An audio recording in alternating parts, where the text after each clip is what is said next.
Thank you, Zara, for your kind introduction. My name is Thảo. I'm the country manager of Orissa International in Vietnam. Welcome everyone to join the webinar about Vietnam today.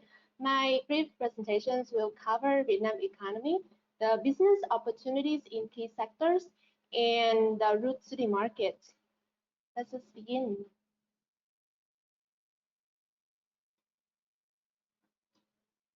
First, I would like to have a brief introduction about ourselves. We are a market entry consulting firm headquartered in Singapore and offices around Southeast Asia for 20 years. Our services include helping companies finding local distributors.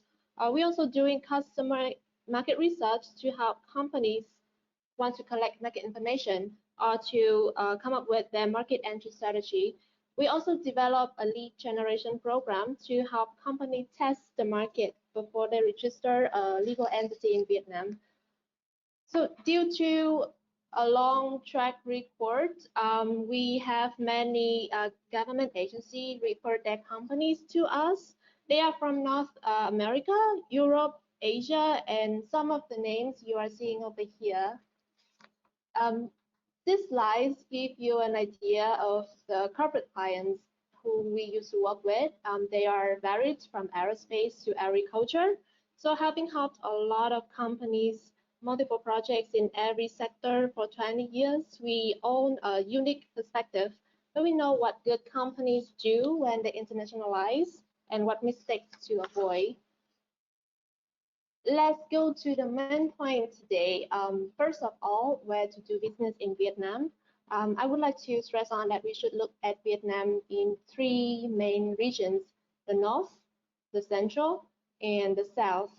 So the key cities you are seeing on the map is the transportation hubs, which have a complete infrastructure of international airports, the seaports, and the expressway to be connected with other provinces as well as to abroad. So the most well-known city, Ho Chi Minh City here, they are the leaders in the contribution to Vietnam GDP and government budgets. They are also home to most of the multinational companies in Vietnam. Ho Chi Minh City, together with three provinces around, Dong Nai and Bình Dương, in terms of manufacturing, and Bà Rịa Vũng Tàu, in terms of energy, forms the strongest economic zones in the country. Although its area is always known as the place that attracts the most FDI, but the intention is moving towards the north here. We have a lot of electronics manufacturers worldwide. For example, Samsung, Foxconn, and LG. Most of them are located in this area. It is said that the production for airport of Apple is also being tested here. So the viewers' development of the transportation in this area is adding advantage to it. Talking about the land transportations, 2/3 of the expressway in operations are focused in this area. But if your business is in service sector, this city, Da Nang, in the central is also a place to consider. So they are raising as become an attractive place for tourism and smart cities. However, Vietnam is a small country, so most of the places are only like 1 hour or 45 minutes flights apart, or 2 or 3 hour drives apart. So you shouldn't be so worried when you cannot cover the whole country.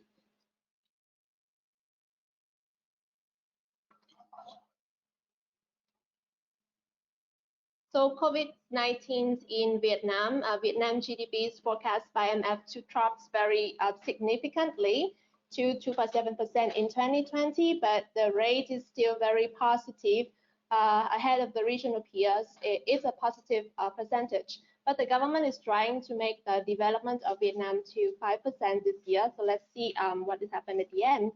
And IMF also expect a very strong rebound, about 7% of GDP growth for Vietnam in 2021, which is still a great number on par with what is going on in the market. Speaking about Vietnam trade overview, the international trade is increasing fastly, and Vietnam has enjoyed trade surplus since 2016.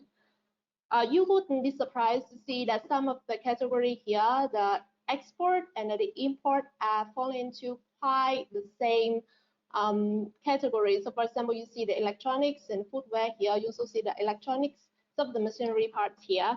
It is because Vietnam imports a lot for its own production to re-export later. They import when the local supplies cannot meet the demand. For example, in textile and garment sector, the fabric is imported for the clothing, and also when foreign clients in the country who insist to import a particular brand to ensure the quality, the distributor in the country is also imports it for them.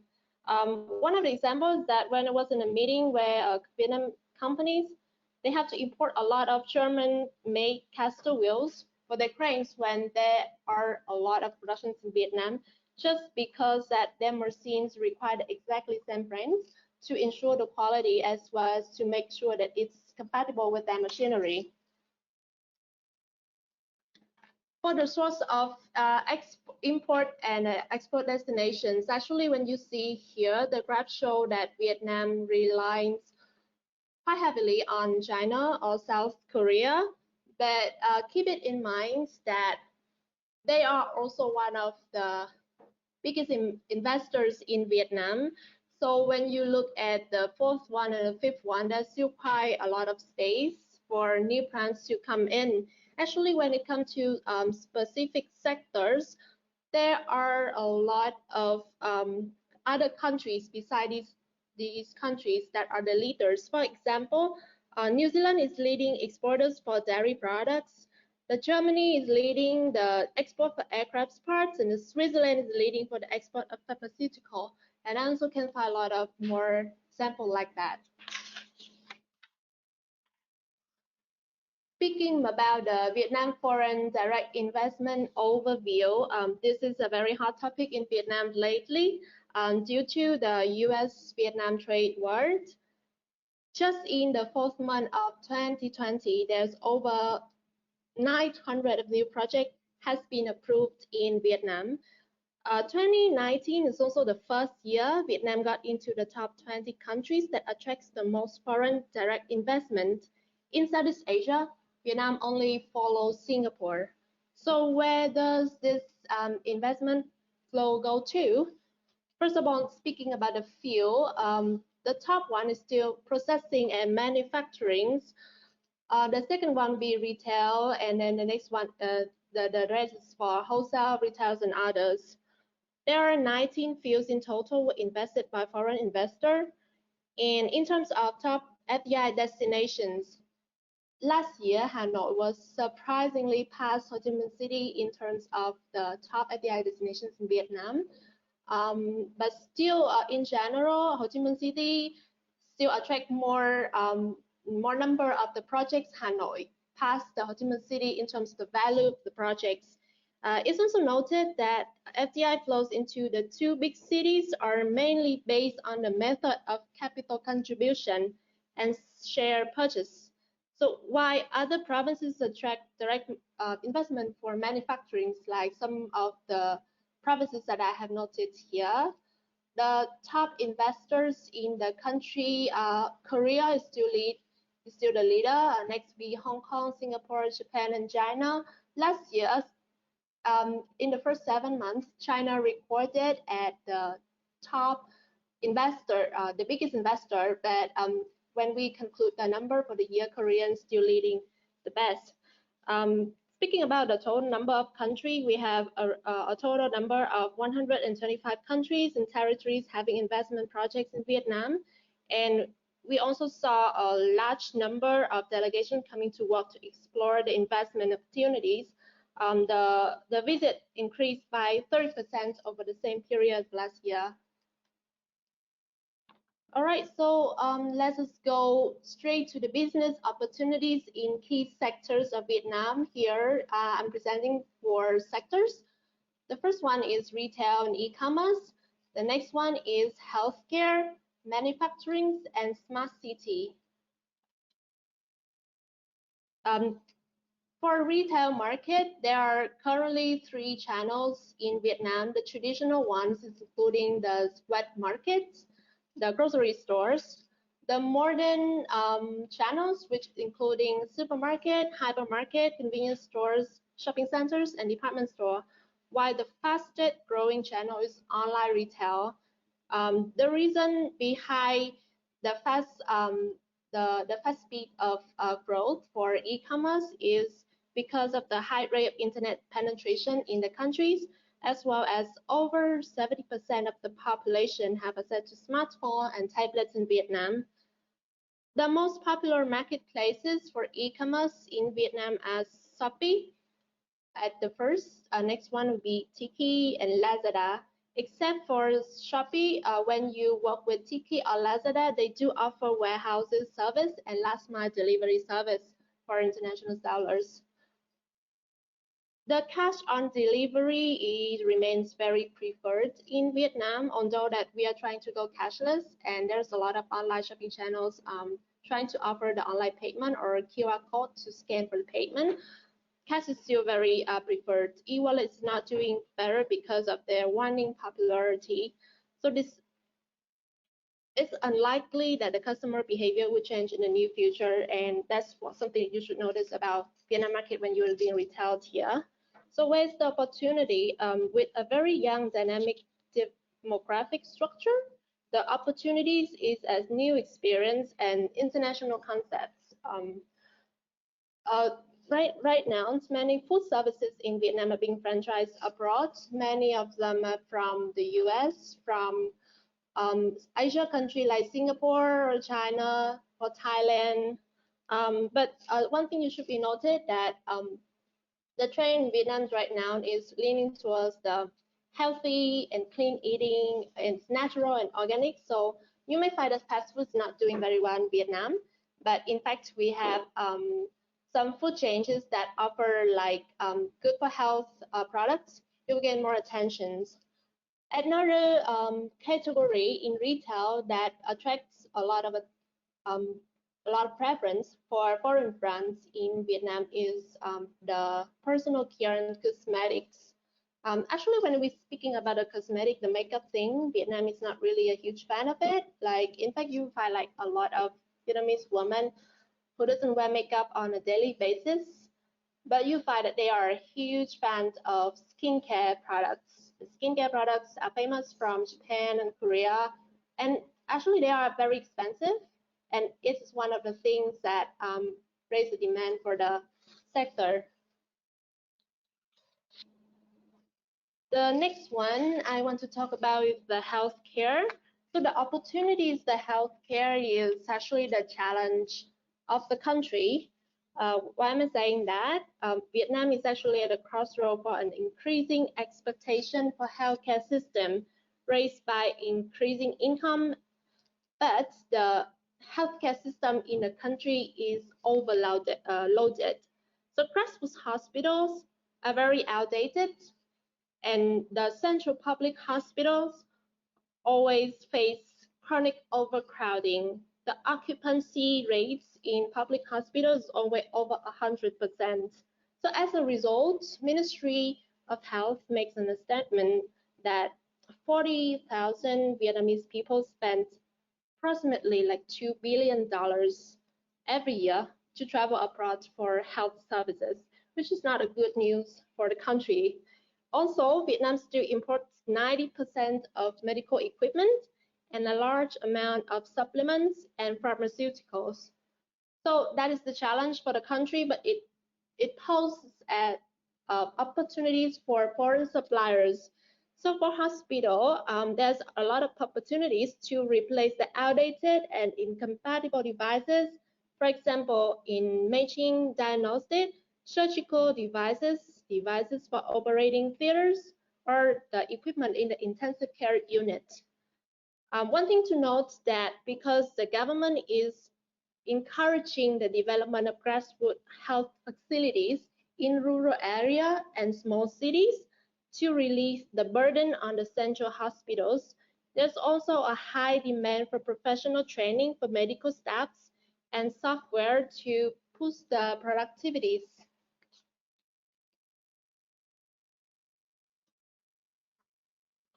The next one, the hot topic in Vietnam recently are actually the manufacturing, but I only focus on the two subsector that gaining more attention, the garment textile and the electronics one. You can find many of the famous international brands have a tag of made in Vietnam here. So for garment textile, we have Uniqlo, Mango, H&M, Tommy Hilfiger, and so on. For electronics, we have Samsung. 60% of Samsung phones made in Vietnam. We have LG, Panasonic, and recently Apple has announced their plans to produce at least 30% of their AirPods in Vietnam. There's also rumor that Google is going to push their Pixel productions in Vietnam, as well as Microsoft and the Surface in Vietnam as well. So where's the opportunity in this sector? It's again the challenges that the local business and the government have to face with.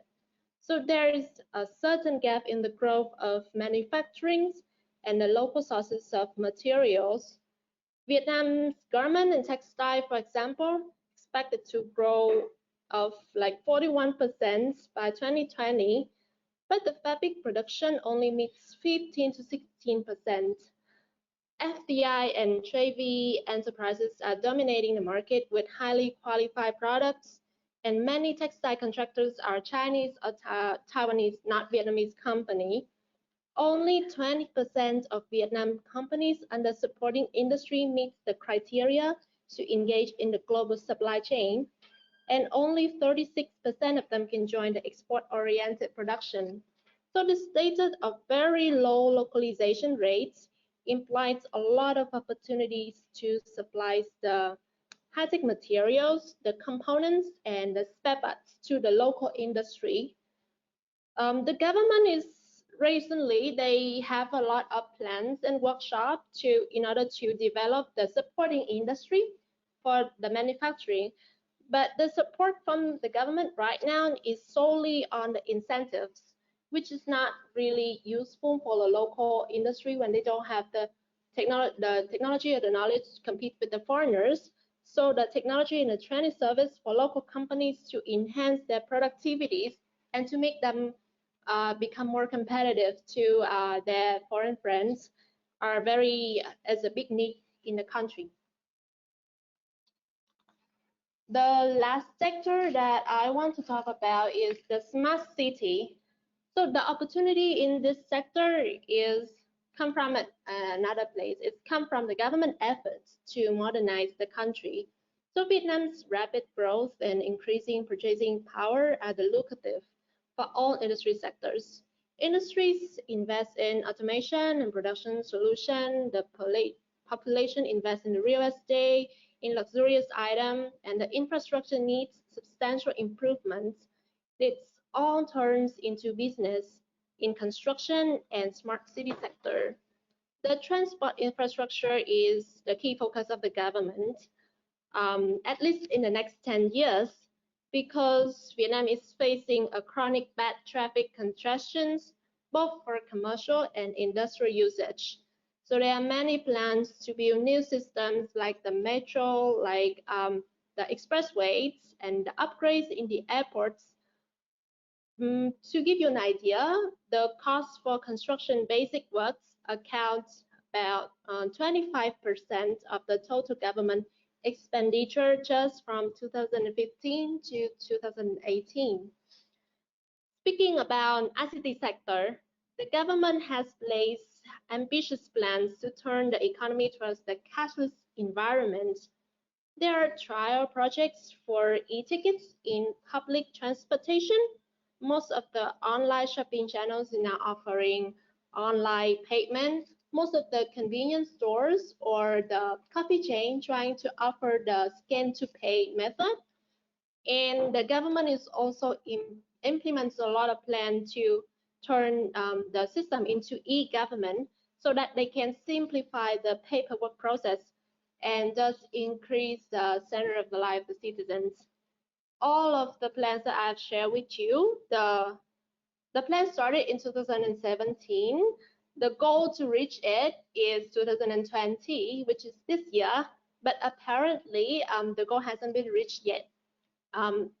as I've mentioned in the retail sector, the cash on delivery is still very preferred, especially if you are not, you see that if people are not in the big cities, they are in rural areas, they are in small cities, it's hard for them to use the cashless method to pay, and only 30% of the Vietnamese people living in big cities. So there's still a lot of rooms for foreign suppliers to come in to introduce new technology so that they can meet the goal the goal of cashless environment. So all of the key sectors I want to focus in. What I want to share is what you should know about doing business in Vietnam. First of all, most business in Vietnam, we try to minimize the cost in tariff and shipping. Thus, if you cannot compete in the FTA, do not focus on bringing the pricing out because you are losing advantage when Vietnam charge your products from your country 25% higher than that from ASEAN country or the country that have a free trade agreement with Vietnam. Trying to bring in the technology which has not been used in the country, other solutions mean to boost the productivity. Sometimes we call it the customer education. It started in retail and healthcare.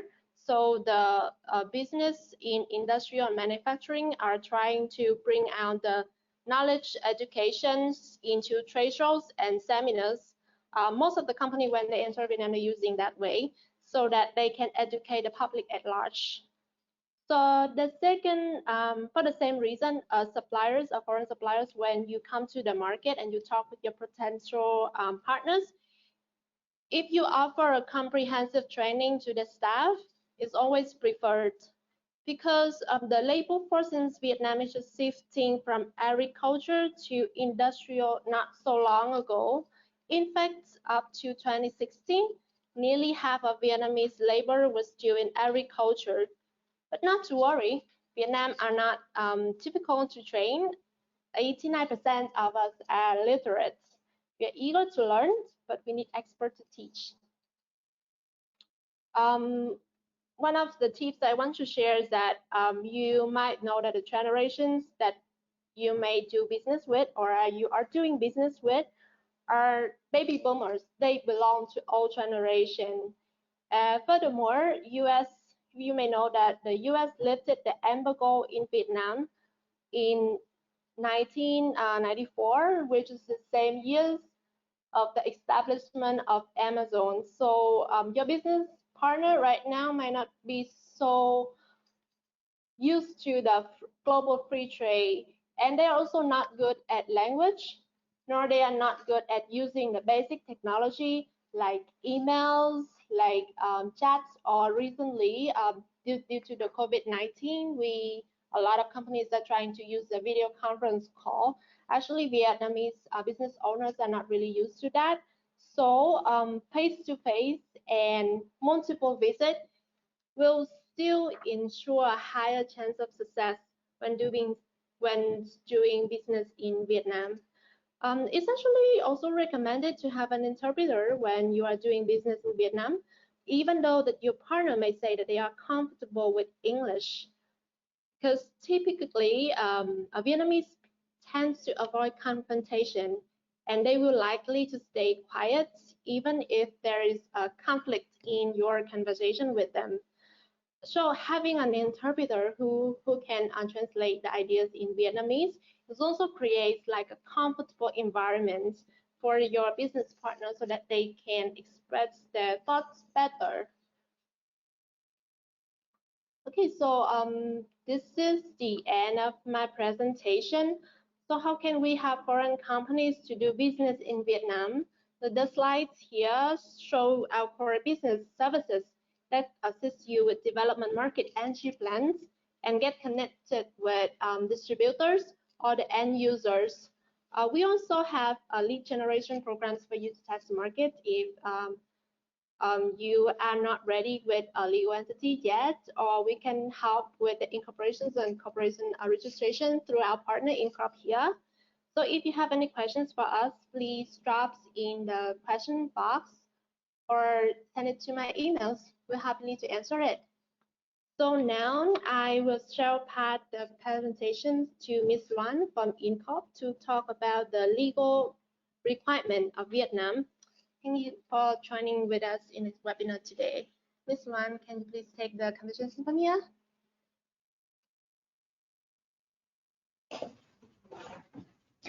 Thank you, Tao, for the introduction and for the very informative presentation. So yeah, my name is, let me just turn the camera here. My name is Loan. I am the consulting manager at Cekindo, Vietnam, and I will be focusing more on the legal implications to consider when entering the Vietnam market, as well as discussing some market entry strategies as well. So I will begin with a quick introduction of our company, which is Cekindo Vietnam. Cekindo is a part of the InCorp group, and we were founded about 10 years ago in Indonesia. And in recent years, due to rapid growth, we've expanded to multiple cities in Southeast Asia and formalized relationships around the world to assist our clients and facilitate their expansion to Vietnam and other countries in Southeast Asia. In terms of our services, it includes anything from business registrations and helping clients from A to Z to set up their business, obtain required licensing and permits for their business activities or products, goods, and services. We offer other related services to that as well, including office space, visas, and immigration. Many of our clients also prefer, especially at the beginning, to focus on their core businesses. So then they would outsource their tax and accounting processes as well as HR payroll to us. So we would take care of those business process or that department for them.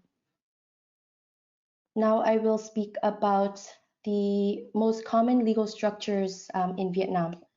So one of the most common is the limited liability company, the LLC.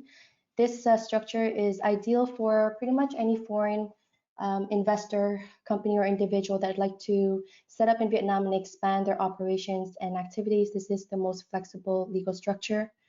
Then we also have the joint stock company. This is ideal for investors who eventually would like to go public on the stock market and issue shares. And then we have the branch. The branch is for parent companies who would like to expand under the same entity and the same brand. And we also have the representative office, which is ideal for market exploration. So if you're testing out the market, exploring, you can do market research, surveys, or promote the services of the parent company. This is also a suitable legal structure for you. In terms of the liability for the LLC and the joint stock company, the liability is limited to the investment capital injected into the company. And for the branch and the representative office, the liability is unlimited, which extends back to the parent company. So for the limited liability and the joint stock, it takes roughly about 2 months to set up. And for the branch and the representative office, around 1 month.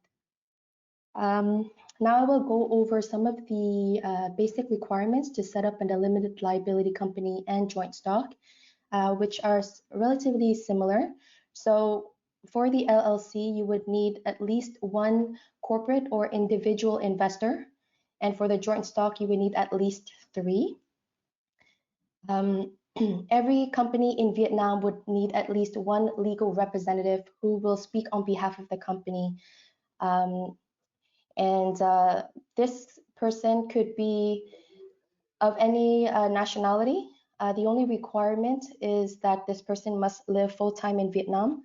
In other words, cannot be outside of Vietnam for more than 183 days a year, or cannot be outside of Vietnam for more than 30 days consecutively. Every company also needs a local registered address. This could be either virtual or physical.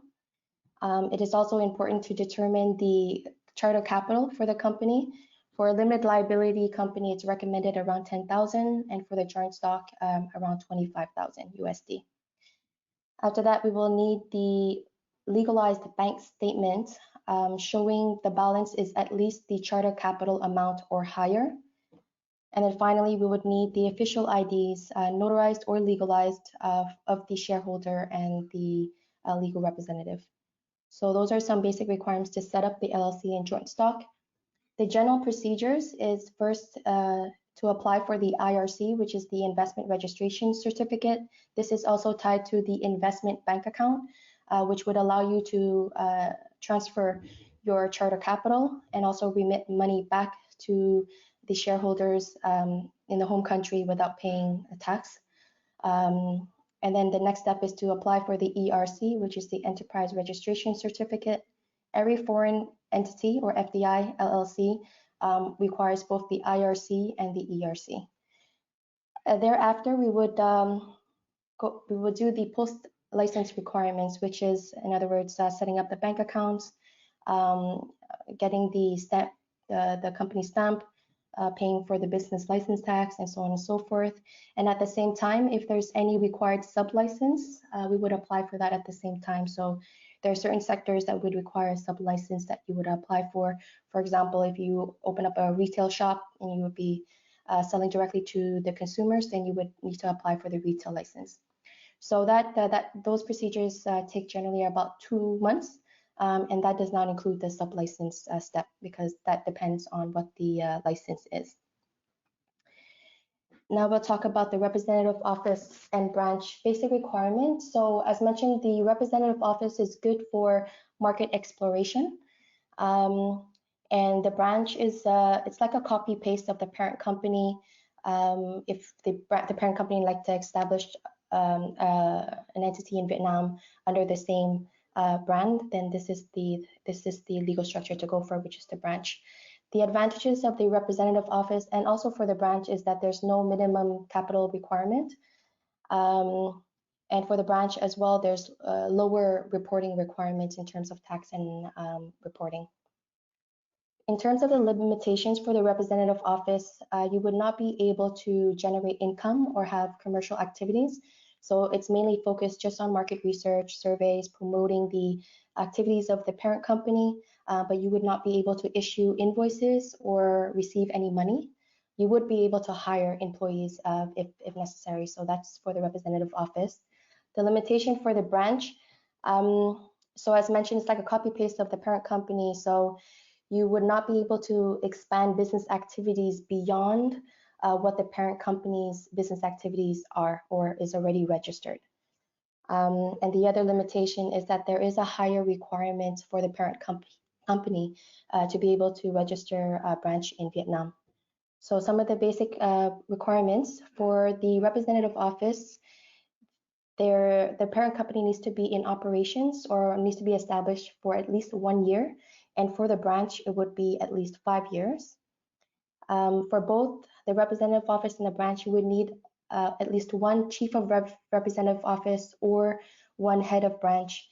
And this individual would not be able to hold this position, the same position in any other entity in Vietnam or in the parent company. You would also need a local registered address. As mentioned, could be registered or virtual. And then for the branch, you would need to obtain the permitted license and business lines matching the parent company.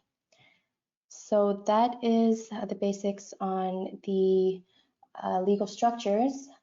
Something I'd like to talk about here is since 2007, when Vietnam signed the WTO, where Vietnam has committed to allow foreign investors to own 100% of businesses in certain sectors, but there are certain sectors that requires meeting conditions in order to get approval for the business license. And then there are other sectors that are restricted.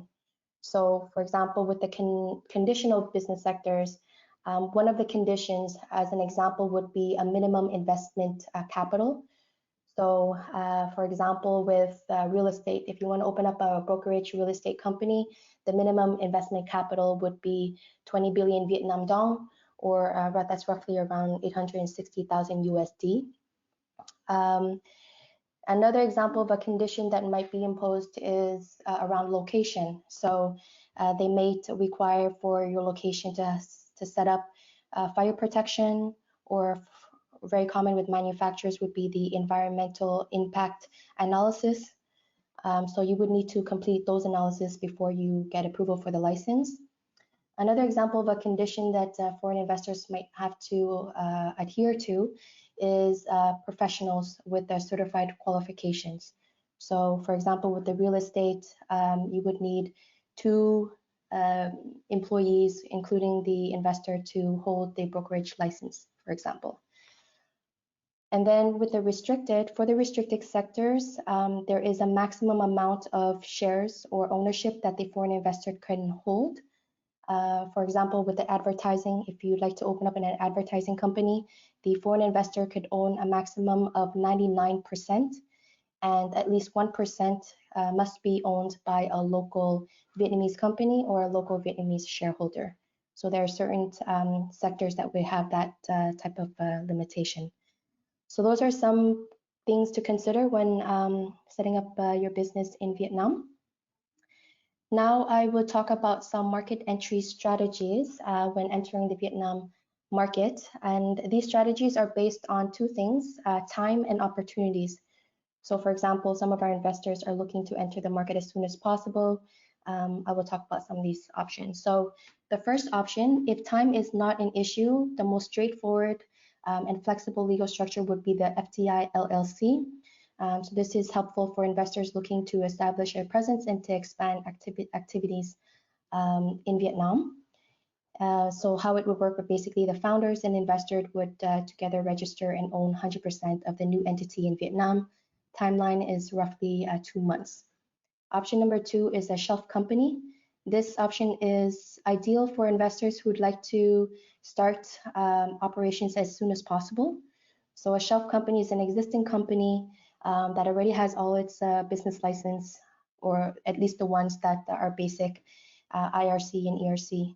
And the foreign investors would come in and acquire 100% of this existing entity and become the new owners of the entity. So the procedure for that, within the first 3 to 7 days, the original shareholder would be able to write a POA, sign a POA, which is power of attorney, to give access to the new shareholders to the business as well as to the bank account, so they could sign agreements and also receive money. That would take about 2 to 3 days. And then, or we can update you, the new shareholders, to become the legal representative. That would take roughly 7 business days. And that would also give you access to the business to use as well as the bank accounts. Thereafter, we will complete the transfer of ownership, where the new shareholders would own entirely the new company, and that will take roughly 30 days. But basically, the shelf company is operational within, and the shareholders would have access within the first 3 to 7 days. The third option is a joint venture with a local shareholder. So this is ideal for investors who have a strategic advantage in a restricted business line. For example, as I mentioned with the advertisement company, at least 1% needs to be owned by a local Vietnamese company or shareholder. And so in this case, the foreign investor would together determine the shares of each shareholder, establish those agreements, sign them, and then form a new entity, a joint venture, in the form of a FTI LLC to start the business. And this also takes roughly 2 months as well. The last option that is quite common is searching for a local partnership. So this is common amongst foreign investors who have a product they'd like to introduce to the market and wouldn't necessarily want to establish an entity in Vietnam. So they would find a strategic partner that would assist them to import the product or distribute. So some examples of a local partner could be a distributor, a license holder, importer, retailer, wholesaler. And in that case, they would sign an agreement and go through any other necessary procedures after that. For example, for their products, if your product is going to be consumed or be put on the face or the body, or is used in medical procedures, for example, then you would need to go through a product registration procedure. It's also important to go through custom procedures and clearance as well. So when you do export to Vietnam or import the product into Vietnam, it would be smooth. So these are the 4 common helpful market entry strategies for investors that like to maximize on time and opportunities.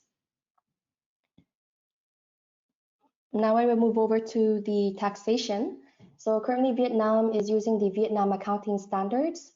And if you were listening to the presentation given by Eric a few weeks ago when he was comparing the different countries in Southeast Asia, on average in Vietnam to be able to declare your tax and pay tax, it takes about 380 hours.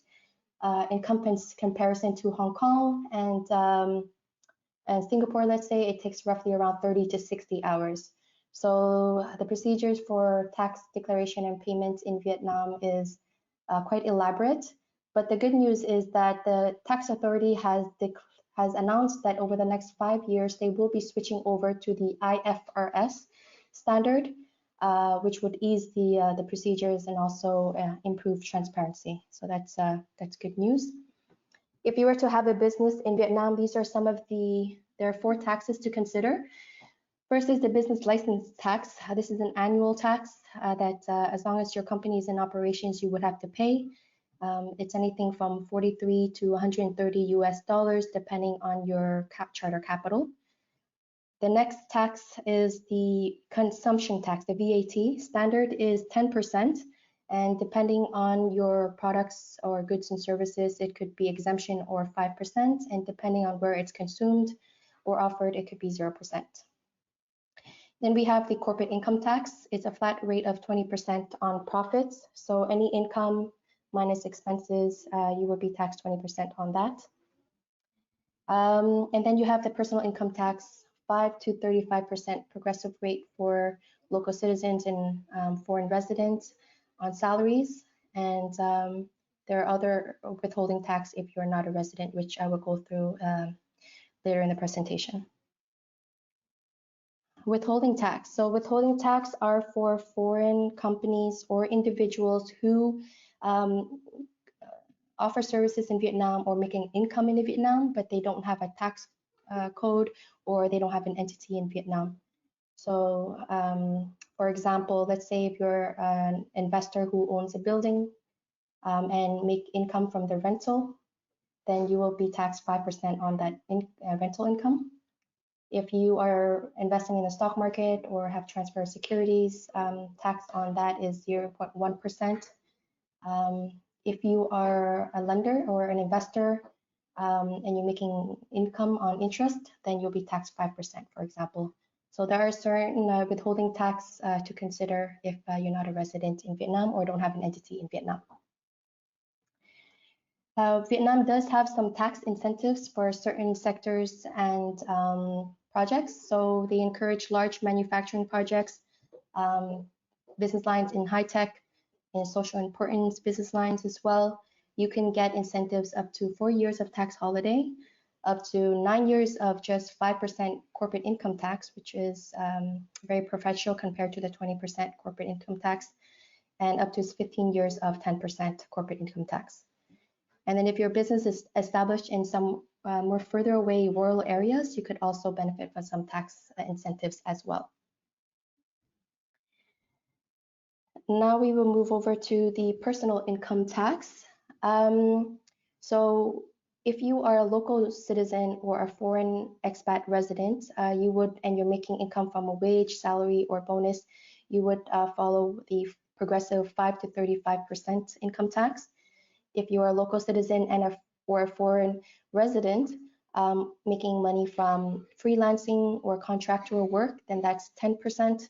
And if you are a foreign investor or and a foreign individual also making money but does not have is not a resident, then you're paying 20% on that income tax.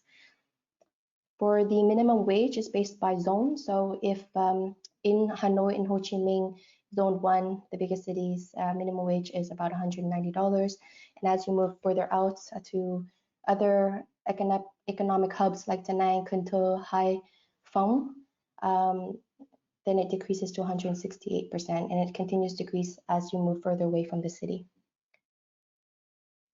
Some visa and foreign worker implications. So if you have a short-term project in Vietnam, then you can consider the business visa. This would grant multi-entry up to 3 months.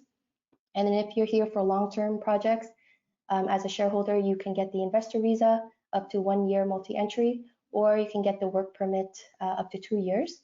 And then after that, you can also apply for the temporary resident card up to 2 years. There was a new update regarding investor visas. So after July 1st, if your entity, as an investor, if your entity has less than $130,000 in charter capital, then your entity would not be able to issue or sponsor your TRC.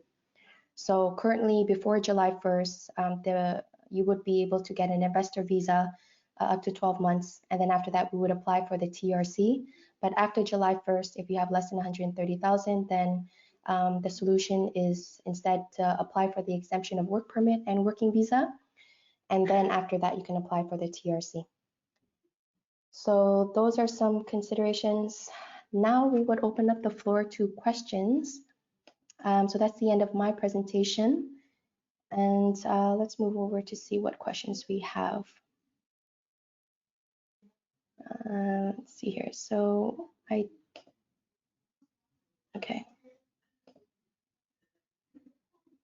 Do we have questions here? Do you see?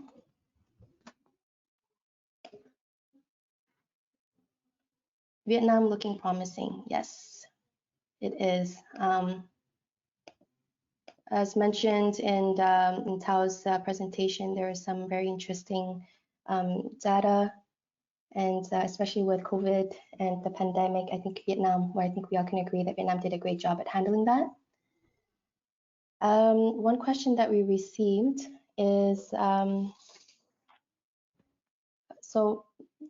Tao, maybe you can address this one. How big is the e-commerce market in Vietnam? And what marketplaces that doesn't require a local entity in Vietnam? So do you want to give that a shot, Tao? You're on mute, actually, we don't hear you. Okay, so let me give some information for these questions. First of all, the market for e-commerce is growing, but right now, speaking on the overall picture, it's certainly not the biggest market, but it's the biggest market in the two cities, Hanoi and Ho Chi Minh City. 70% of the revenue from e-commerce channels are coming from these cities. And I've mentioned before, there are three marketplaces in Vietnam that are the most common. The first one is Shopee, second one is Tiki, and then we have Lazada. So for these three channels, Tiki will allow an international seller to sell on the platform.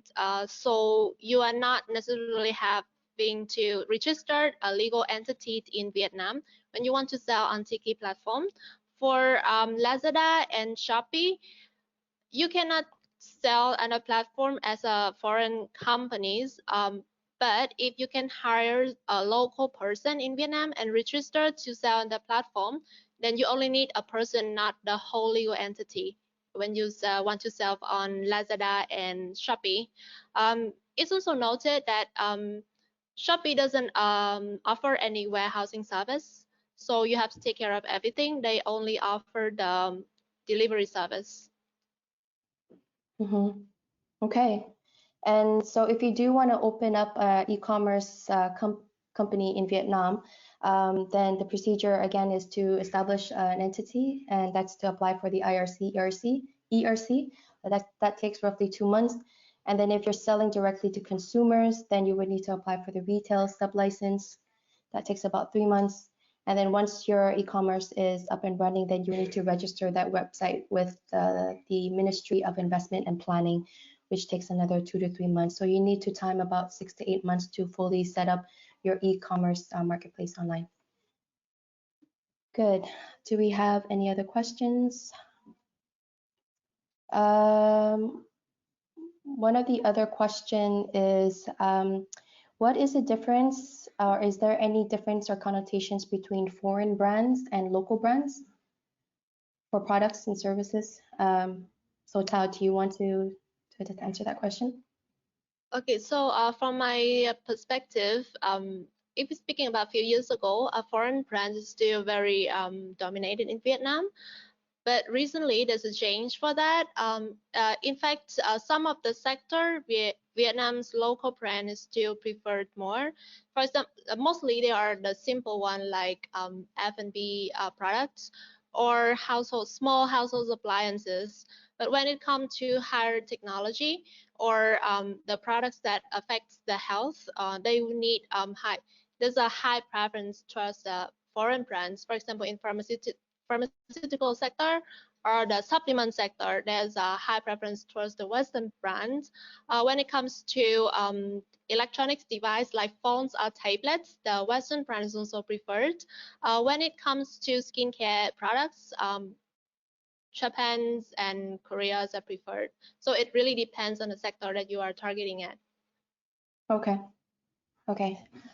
Great. Thank you. I see some questions here. So one, any Singapore government grant can support this. I'm not sure what this is, but there are some grants right now Singapore is offering for company registration services or company registration setup. So James, if you can send us an email, we'll send you more information on that.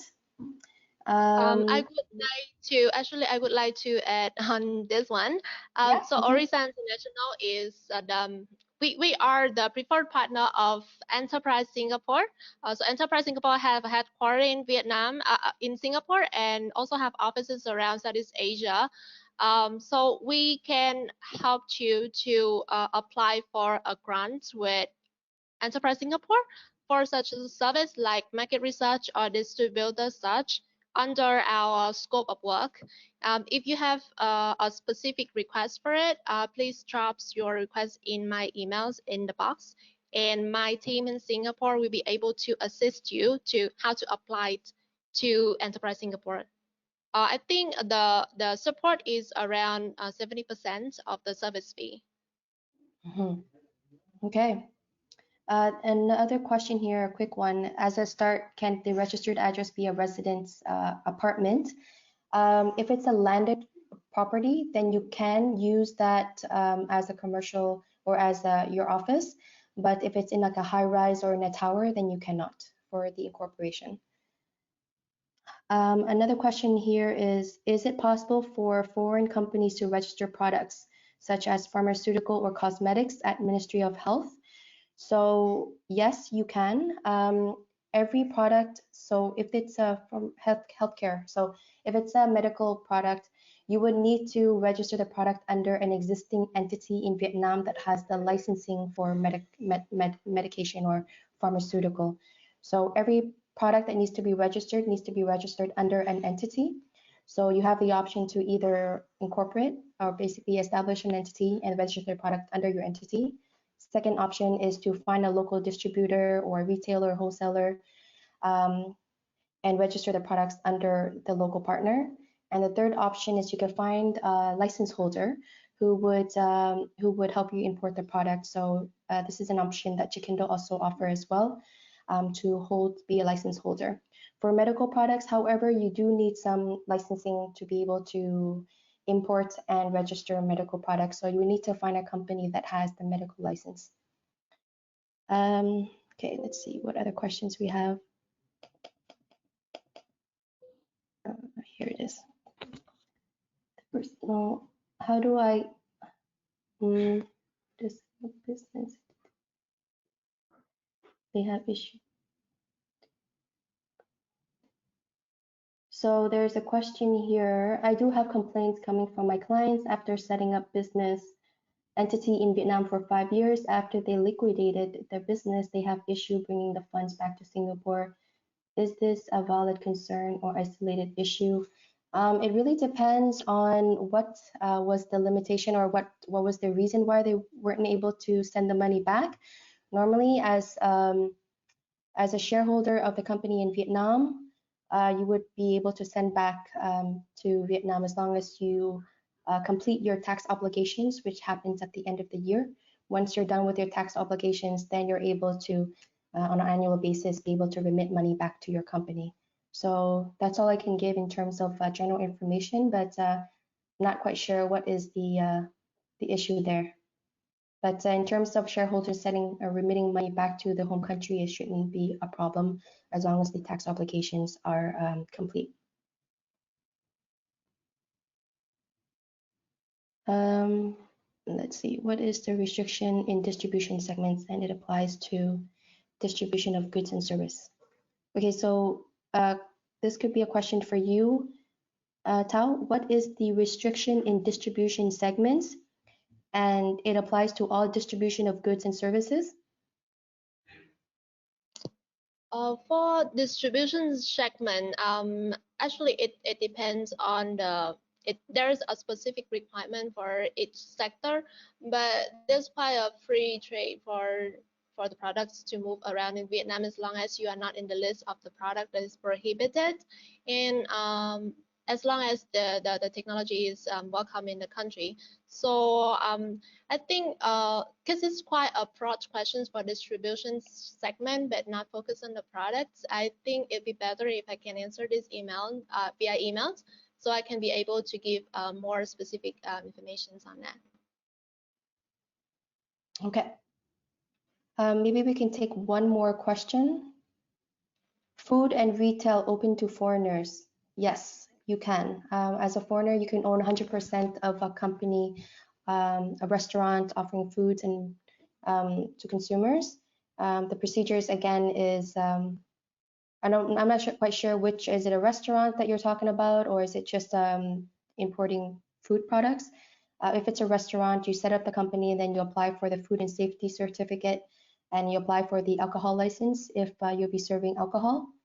Otherwise, if it's just importing foods and retailing it, yeah, it's also possible as long as that your foods and beverages is registered under an entity.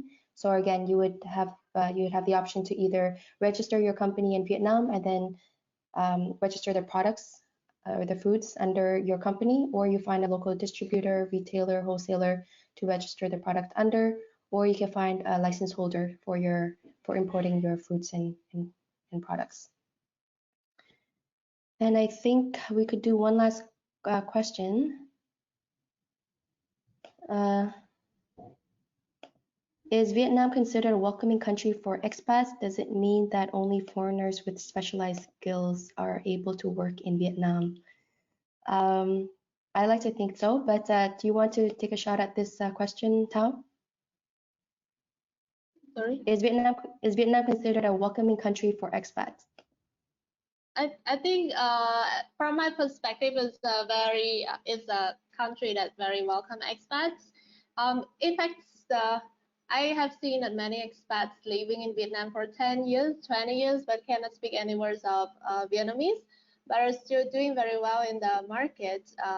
There's a lot of I think there's a lot of favor conditions to give to them as long as they are skilled worker, they are experts in technologies or expert in training services.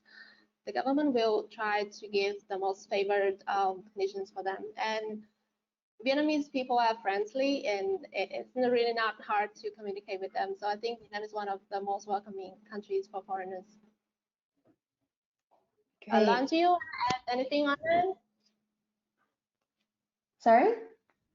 Lan, do you want to have to add anything on that from your perspective? Yeah, I think so. I'm from Canada, and I don't see a lot of the comments that I hear is that Vietnam is very welcome. They're happy to be here. We know foreigners that have been living here for way more than I have, over 10 years, and they very much enjoy it. So the comment, I haven't heard anyone, this might be biased, but I haven't heard anyone complain about living in Vietnam. So that's pretty much my take on it. And yeah, next question. Okay, so it is 4 o'clock. If we did not answer your questions today, please do feel free to send us an email and we'll be happy to answer as soon as possible. But thank you so much for joining us today. Thank you, Tao, for your presentation. Next session, which is the final session, we'll be talking about the Singaporean market. So we hope that you can join then. And until then, everyone for joining today. Have a nice day. Thank you. Take care.